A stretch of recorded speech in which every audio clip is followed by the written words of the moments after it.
que guai, ja m'he acabat aquest llibre. M'ha agradat molt. Aquest llibre es titula Xarop de banya d'unicorn. Aquest llibre va que sobre en Tomall, el protagonista, el que hi ha a la portada, està tip que els seus germans no li deixin fer entremaliadures i vol fer fi a aquesta injustícia.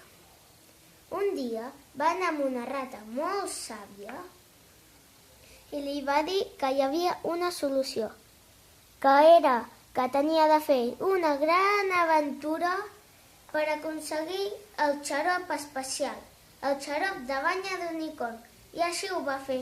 Va viure una gran aventura i ho va aconseguir.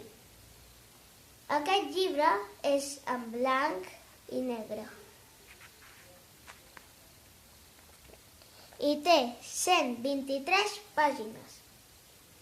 L'escriptor és Montse Mimó i la col·lecció és La Formiga. Jo aquest llibre us ho recomano molt a tota la gent del món i fins i tot a la de l'univers.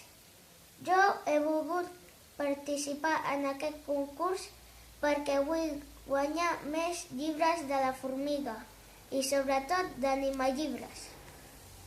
Adeu! Fra!